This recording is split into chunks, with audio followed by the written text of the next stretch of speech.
Welcome to Crowning Connections Teal Talk over here at Coastal Carolina University. I am Rob Clemens, your host of the show, and with me today I have my normal guest host, which is Danielle Van Dyke. Danielle, how are you? Good. How are you doing? Absolutely well, absolutely well. And then we have Kobe Williams, our other host. And Kobe, what's happening, man? You doing all right? How's it going, everybody? Life is good. Life is good? Life is good to be a Chanticleer, you know? Man, it's so good, awesome. man. It's good stuff. I tell you what, man, I mean, when you say life is good, and I believe you. Some people yeah. say that and you know they're just being fake, but not you, man. Everything's great, man. All right, beautiful.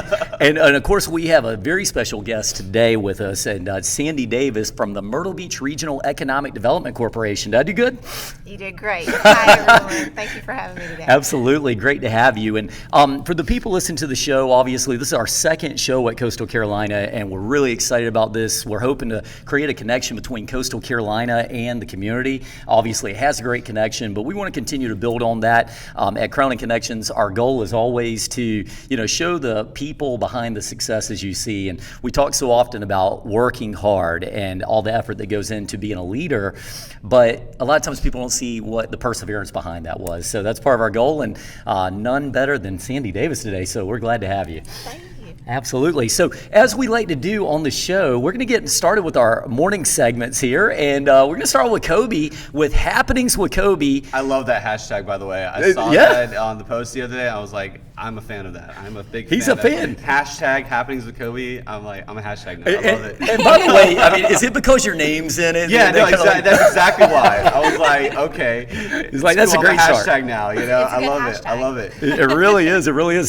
So Kobe, tell us what's going on at Coastal right now. So I wanted to primarily highlight, our recent accomplishments of some Chanticleers in a form that provides fun facts. Mm-hmm. So how many national championships have the Chanticleers won over the years? Man, I'm going to say maybe I'm going to guess 5? No, close though. Close. Okay, all right. So it's 4.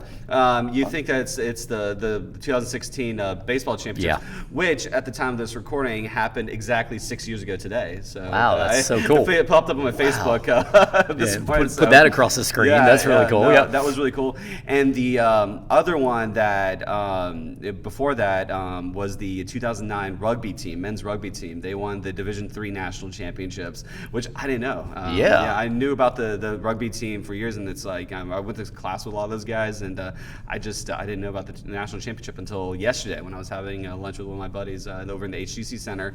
And then most recently, I'm extremely proud of Melissa Jefferson and Mackenzie Kelly. Mm-hmm. They won their individual events at the recent national championships for track and field. Oh yeah, and I'm like, that is sweet. I mean, and one of them was the 100, right? Was it the 100 meter? And the 400. Ooh, the 400 meter. I mean, that's even 100, man. I mean,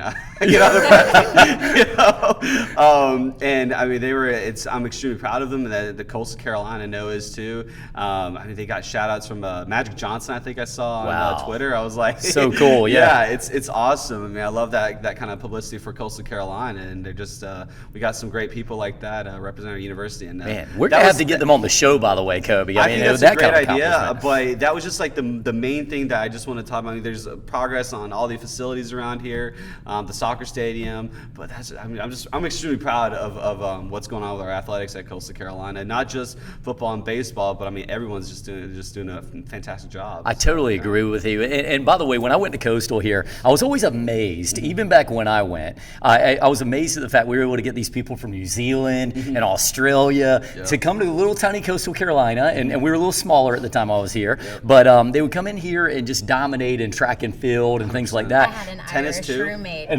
She was a very, very good track star. Oh man, I mean, well, which is so cool, right? And when I think about the 100 meter, this is like the American thing. Every time you go to the track and field, the Olympics, what are you tuning into? The 100 meter. 100%. That's like it's the a sprint, thing, right? And she was just going so good. So we'd love to see them, but that's really amazing. And by the way, that rugby team. So do you know any of the guys from that team? So that was a couple years before my start at Coastal. I don't know any of the players on there, but I need to look into that because that'd be also cool to interview one of those guys, Man, see what they're up to. they're probably like 6'8", I'm sure, 280 pounds like, of you pure don't want to muscle. mess with them, like they're big guys. Yeah, so, I was a tough sport. Like they take some crazy hits. They take some hits. When I was in England, and I lived in England for 3 years, my dad was Air Force, and in England they talk about rugby, like they talk about American football, like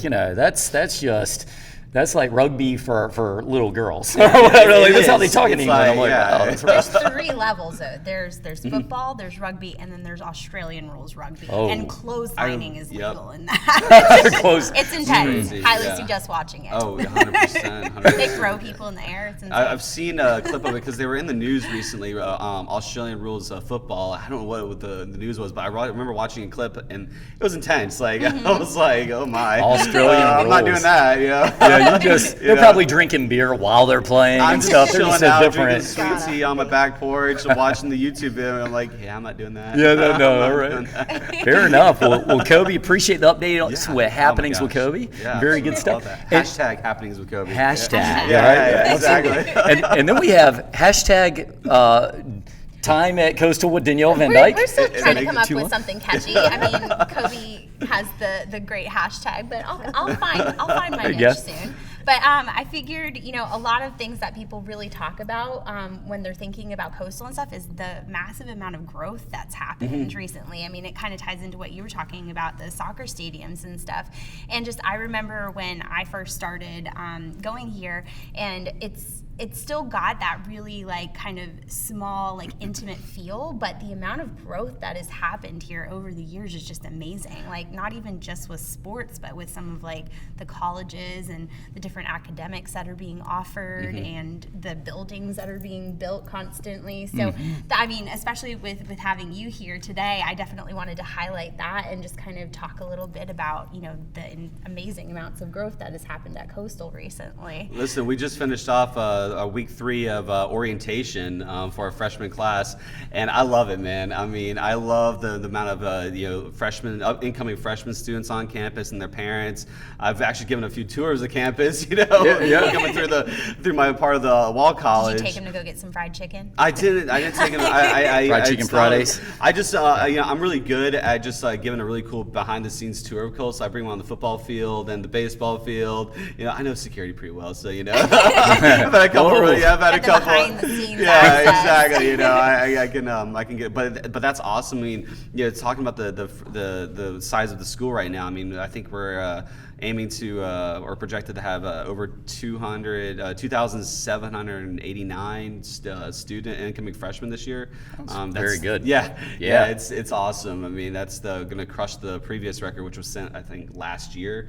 So still growing. It's still growing. Baby. I love it. Man. That's great stuff. It's a good time to be at Coastal Carolina. What do you guys think is speaking of growth? When I was going here, we were really excited about the fact we just got hot water at this. No, I'm just kidding. She always gives me a hard time about my graduation year. But no, they got so many cool things. Yeah, exactly. Yeah, the cars were just being invented at the time. No, but Einstein was still a press professor here. Little known facts. But no. So the thing was that I was talking to somebody one day. I forget who told me this, but they said they even have Wi-Fi on the dryers or something, so when your clothes are dry remotely. I'm like, what? That is world class. That's so cool. Coastal is leading the way. They get a little notification when your laundry's done. I mean, that was even 6 years ago. They were in that at that level. So that was 6 years ago. Now we got holograms. We're probably advanced. There's robots doing your laundry for you. Okay, come to Coastal. Yeah, exactly. Come to Coastal for the robots.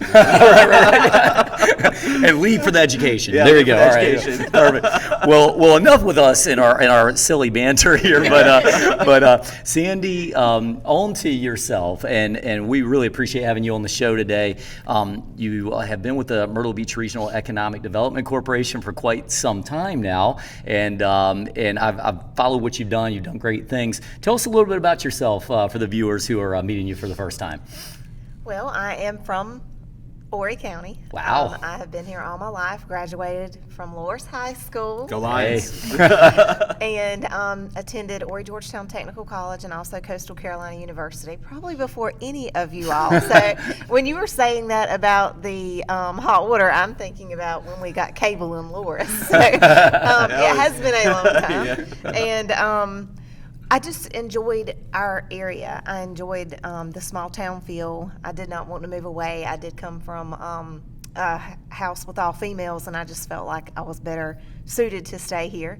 I think that's one reason I enjoy it so much at the Myrtle Beach Regional EDC is this is the only area I've ever known. I'm passionate about it. I want to see it grow. I want to see it diversify and also not be just a destination area for people who want to live here year-round, and also for people who are educated, becoming educated at Horry Georgetown Tech, Coastal Carolina University, our other educational institutions like Webster and Miller Mott, and make sure that they have somewhere that they can work when they achieve their goals there. Yeah, and we do have some great school systems here. do. I mean, Coastal Carolina University has become so big and well known, but you know, HGTC is one of the best tech schools out there. I mean, I think pound for pound, one of the best tech schools in the country for Love sure. my experience over there. Yeah. Oh man, it was amazing. And Yeah, it's a very big, cool. You know, our office is over at Horry Georgetown Technical College because usually when we have manufacturers come in, they are so impressed with the advanced manufacturing facility.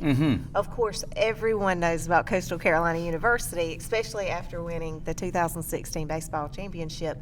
But it is also, you know, they know that we have those type of skills here. They know they can hire someone for HR, accounting, business. They know what Coastal Carolina University has.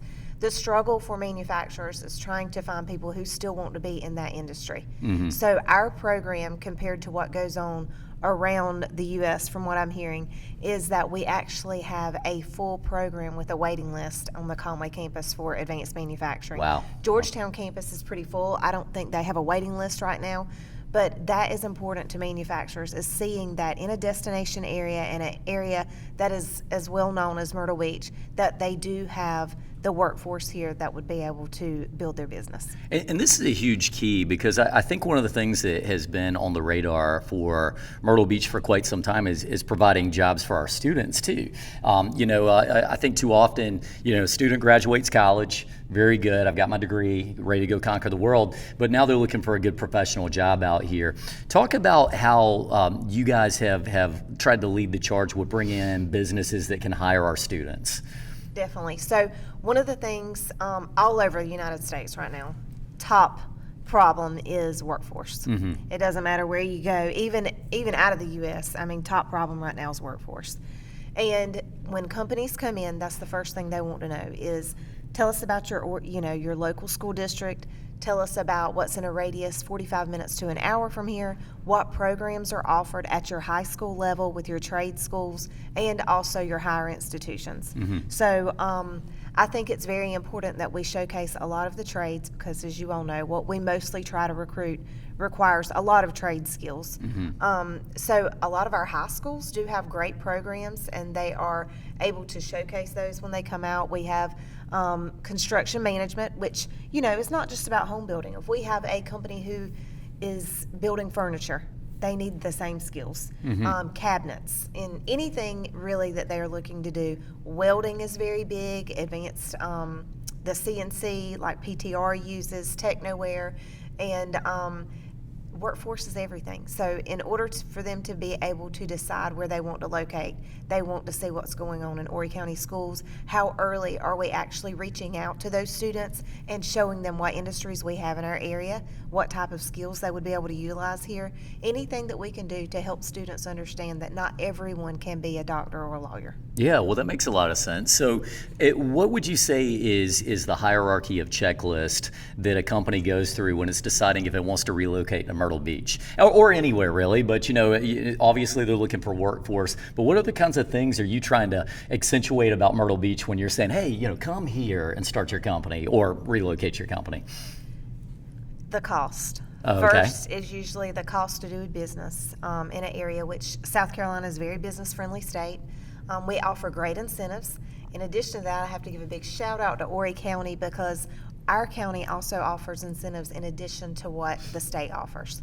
So if you meet certain qualifications, which usually is $2.5 million capital investment, and hiring at least 35 employees over 5 years, and paying a wage of above $16.21 an hour, and offering benefits, you are eligible for those type of incentives, which are grants, tax abatement, Ready SC programs, which is the training programs that come through the colleges, and also any additional grants that may be available for rural areas, depending on where you're located within Horry County. So cost of business, I would say, is first. Workforce is definitely second. They won't, usually we'll pull a report, or we'll get the team over at SC Works to pull us a report that shows how many active people in their system have the skills that the companies need. And then next, I would say, has a lot to do with our travel, way to get around. So the Myrtle Beach Airport, the flights that come in and out of there, our roads, and the infrastructure that we have available at our sites. Okay, got you. And I think that Horry County spent a lot of money in the last several years on road systems, right? So that was actually a really good agenda for the area. And I think that goes into when we're legislatively trying to get the word out to people. I was always really proud that Myrtle Beach did and I say Myrtle Beach, Horry County, we did the writing on a penny thing. That's and that right. paid off greatly, right? That's right. And we're being able to widen 701. Oh, with yeah, that back to money. Loris, right? Yep. So, I was we're very just looking at the excited. DOT website. Yeah, this is where I saw it. I was like, yes. I just like to look at it just to be proud of everything that's going on around here. yeah. I mean, we have some great infrastructure projects going on here that's going to make us even more attractive. And I mean, I know Sandy's going to talk a little bit more about the incoming industry, but I'm just excited about the future of our community. I mean, it's some awesome stuff going on. Great time to be in Myrtle Beach for sure. Oh, yeah. Well, let's speak about incoming industry. Give me a company that you were trying to get that you didn't get. I mean, like, let's get real about this. Like, you were like, man, I really want to get these guys, but for some reason they didn't take us. Usually those are the larger companies. So I will tell you our struggle. We have a couple of struggles that we're dealing with. Spec buildings. We have no available industrial buildings. And so if a company contacts us, especially, this has been really hard since COVID. So for about a year and a half, no one made any plans to move because no one knew what was going on with COVID and if their businesses were going to suffer or if they were going to excel, if they were still going to be on the same budget schedule that they had been preparing for the past 2 years in order to make their moves. So at the end of the year and a half, the companies were like, oh, we have to do it, the ones who were moving forward. So they needed a building in 6 months. Wow. 6 months to a year, 100,000 to 400,000 square foot buildings, and we do not have that. Right. Our second thing that would be an issue for some of these companies would be natural gas. It's just not something we have a lot of in our area. We do have it for some residential areas, but we need a totally different size pipe and a lot more usage, and it's just, that is one of the other things that we have struggled with over the past 3 years. I would say it's been a struggle. Yeah, I can see that for sure, and I think that's something that it's always been an issue a little bit. But I mean, where is that land to build the big building? Is it in Loris or where is it? We do have 5 industrial parks, and I know Kobe is all excited about the Loris Park because it has some great things going on, which we will talk about. But we have 5 different parks. One is privately owned, and it is really booming. That's where UPS announcement on Water Tower Road. So we're very excited about that park, and it is moving along. We have another project that we're working out there, and also road access to each park. That's a little bit more of a struggle depending on what type of product the companies need to move. Yeah. So for like the Loris Commerce Park, right now 701, which gives access to that park, is a 2-lane highway. With the widening of 701, that park becomes a 4-lane highway, and a lot more people would be interested in that area. So it just depends on where we're looking. We have a lot of land, not a lot of buildings.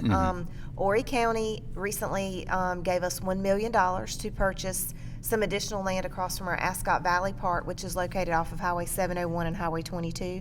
Highway 22 is less than a half a mile to be able to access this road off of 701. So that's a big road, and companies like that. Matter of fact, we have been sitting on that land for over 10 years, and every parcel sold in the past 2 years. Really? Wow. Yes, so you'll see a lot of buildings going up. We have Scoochie Design. Are you familiar with Scoochie No, I Design? hadn't heard of them. Okay, they're on Gardner Lacey Road, and they're building a new facility there. It's about 70,000 square foot. They build office furniture and cubicles. Okay. So we are very excited to have them out at Ascot Valley. We have a few more that we haven't announced there. The EDC purchased some land to build a 50,000 square foot spec building. We put a 50,000 square foot dirt pad on that with a grant from NISA, the Northeastern Strategic Alliance Group. I know Dr. Benson sits on their board, and also South Carolina Department of Commerce. And before we could build the building, we actually received a contract with the 50,000 square foot dirt pad. So No kidding. Wow. Yes. What changed in the last 2 years? I think because no one moved for so long that they kind of stored up their money and waited out to see if their business was going to survive, and then they were ready to go. I mean, they had just been silent, no travel, no movement, and I think again the workforce issues got bigger after COVID. So now they're ready. They're ready to move forward. They're ready to grow their business, and we're excited to have them come here. Yeah, no, that's really, really great stuff. And it's good to hear all that activity that's upcoming. It's good for the students that are listening because, you always want to know there's more opportunities when you graduate. So tell me, where's you've traveled a little bit with this job. What kind of places have you had to travel to? And I'm not talking in South Carolina, but you've traveled out of the area, right? Yes, I went to London. Nice. We Okay. have a company that we recruited from there, and then it kind of sparked some interest from some others, so we went over and visited.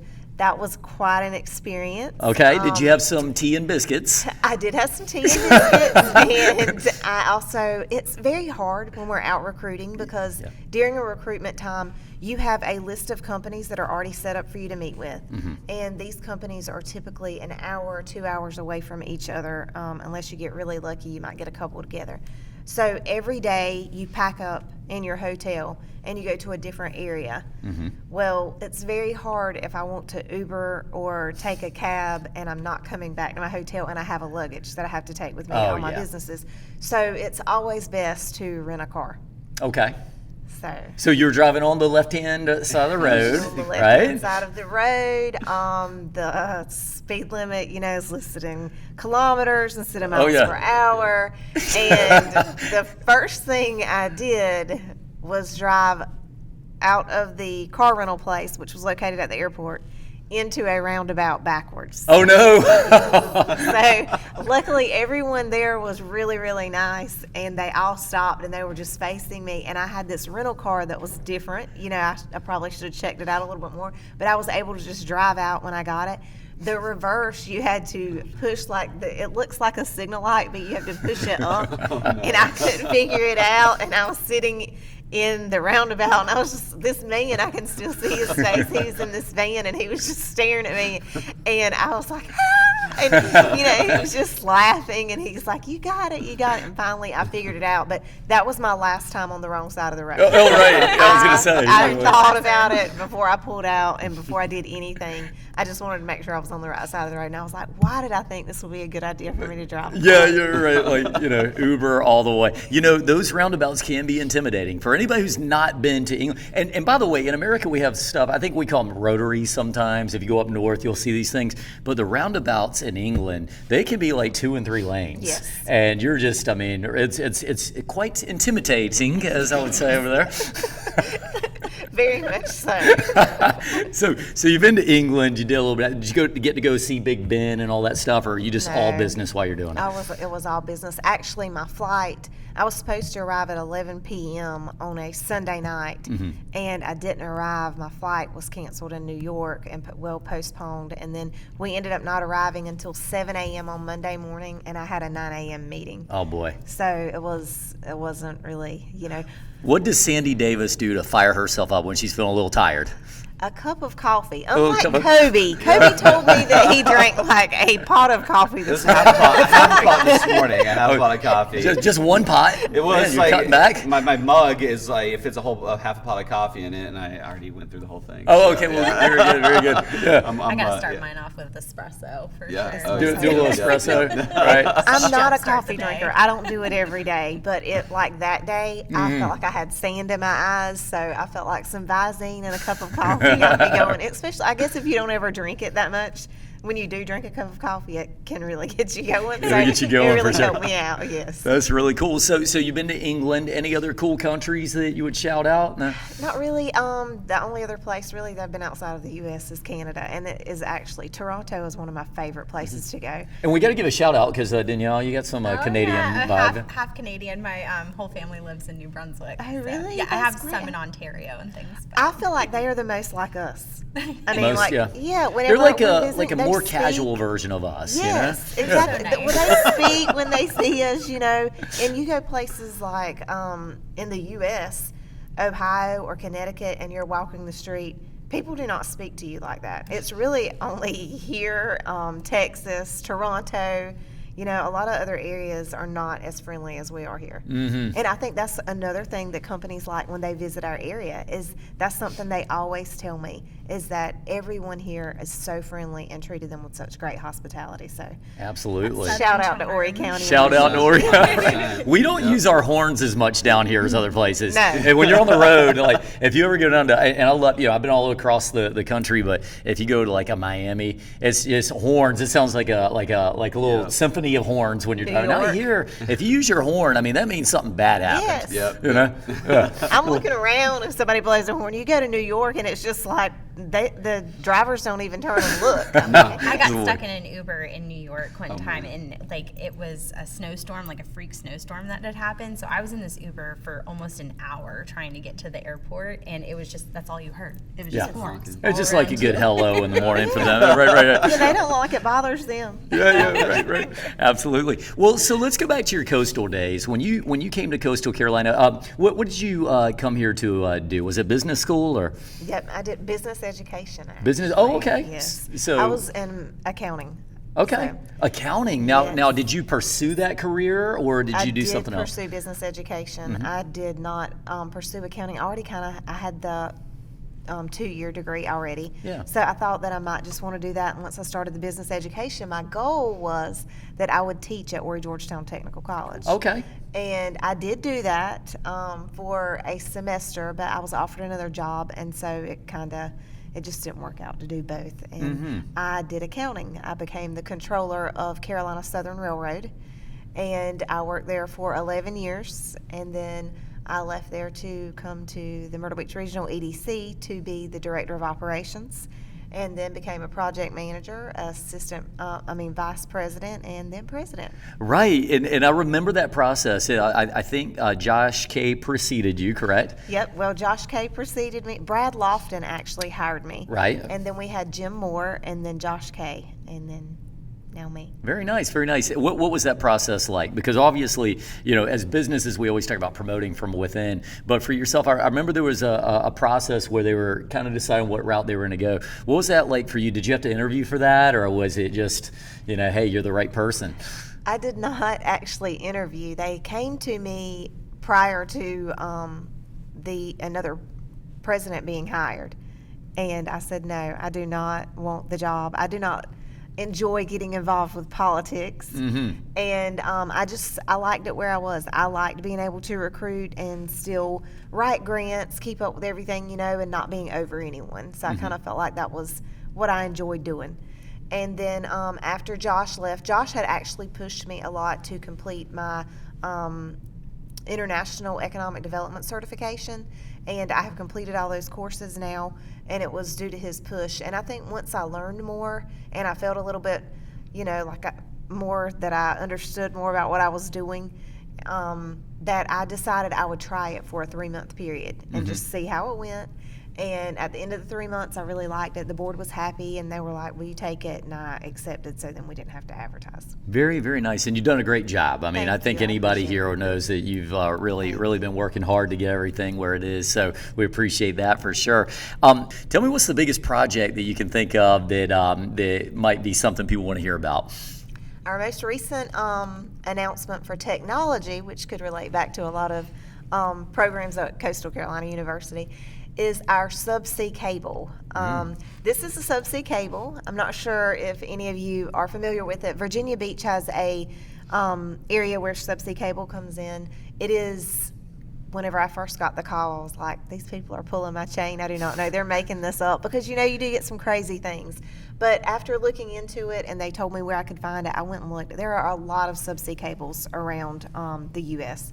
This particular cable will run from Myrtle Beach, South Carolina to South Argentina. Wow. So And cool. yes, this is this is actual size. It Okay. will lie on the ocean floor, and this has fiber inside. You can't see it, but it is actually in there. Okay. You can see Yeah. it a little on this end.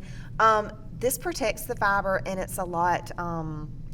It doesn't have a lot of disruption. It is faster. It will come up in a manhole in Myrtle Beach, near Myrtle Beach State Park. Oh, okay. And then the fiber will run from that location, just like it does now with our other, like HTC. It will run from that location to the building that is being built in our Myrtle Beach International Technology Aerospace Park, which has been there for about 15, 16 years, and this is the first tenant to go into that park for its actual use. We do have the VA hospital in there, but this is actually for what it was created to do. And it is a minimum of a $32 million capital investment in Horry County. Wow. The jobs are small, but I want to kind of explain that. And so this particular one would be anywhere from 3 to 5 jobs in a data center. This data center will house the equipment for other places. So really all they have to do is monitor equipment. The companies that locate to your area due to having the subsea cable is where the jobs and additional investment will come in. So there's no guarantee of anyone so far, but I'm saying usually those companies consist of people that could have a business here and also in South Argentina, and also people like Netflix, Hulu, Facebook, Instagram. All of those people like to be close to a subsea cable, especially Google. Yeah, So yeah. That is our big announcement, and we really feel like we already know it's sparked a lot of other interest. We're already talking to people, and I think our area is going to be really excited to be a tech hub area here in Myrtle Beach. I mean, I think that's really, really cool. I mean, we actually did have this conversation on the way over here today, and the thing that I think might be a little helpful is, so you have the subsea cable, and obviously it's a data portal. How is this so attractive to the Googles of the world? I mean, what is it? Is it just a faster speed ability? It's faster and it does not have interruptions. Oh, okay. So it's not like if you're, like a lot of people, if you were trying to run that kind of cable within your county or across the state, there's so many areas where if there's any construction going on, it's going to cut that line. Okay. This makes it a lot safer. Just lies on the ocean floor. There are no kind of problems that it causes to the ocean, any animals or anything, and it makes it where they can stay online. And it's just a game changer from what I'm understanding, both with talking with Google and also DC Blocks.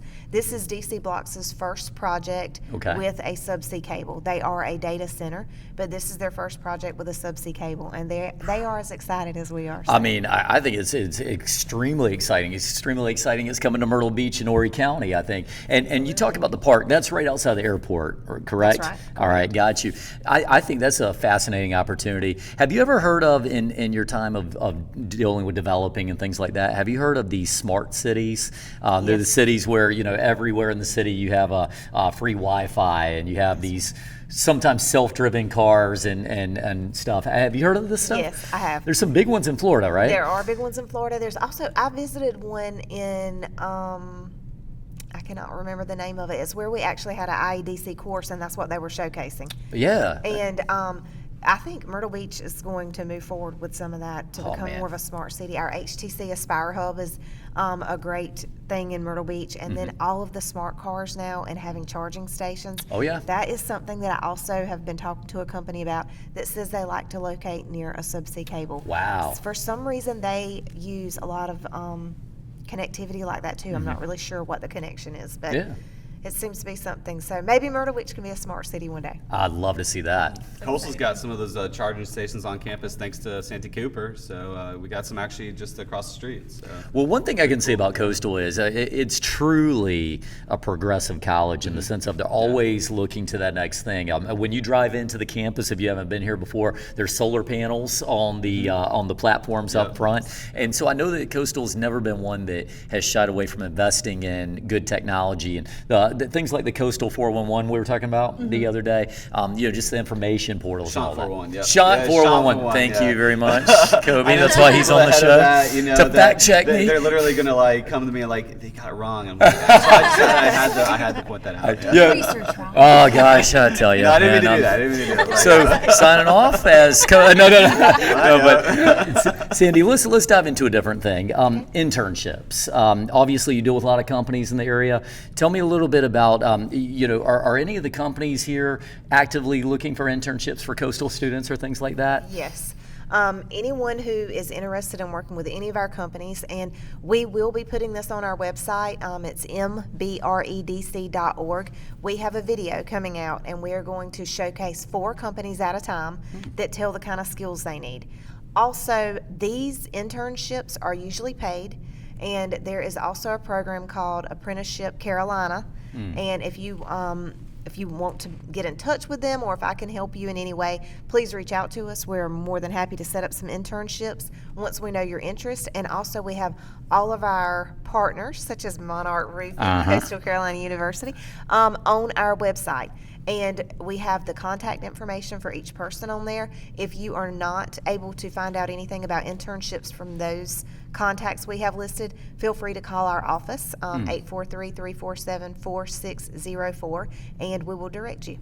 Wow, that's great information. I know that, as a college student graduating, a lot of times you underestimate how important it is to get that work experience. And I hear this a lot from students as I, interview people that are coming in, and there's always that thing. It's like, hey, to get a job, I need experience, but I need, Exactly. there's like that, there's always that balance. And they say, well, how do I get it?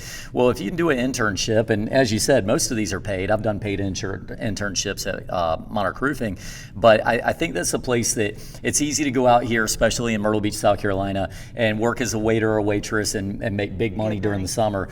But if you can get that internship with a company, it will go so far for your degree and your career. So definitely recommend that. Well, Sandy, is there anything else that we missed, or? I think we've covered it all. I just want to say thank y'all for having me on today, and I really hope that this will help some people find jobs in Horry County, because we are definitely looking for all of our companies here. Absolutely. Well, we definitely appreciate having you on. Sandy Davis from the Myrtle Beach Regional Economic Development Corporation, doing a fantastic job. Keep fighting the good fight. Thank you. I appreciate it. All right. And for my co-hosts, Kobe and Danielle, appreciate you guys being here as always. Appreciate you. All right. And this is Rob Clemens. We're signing off with Crown and Connections Teal Talk. We'll see you next time.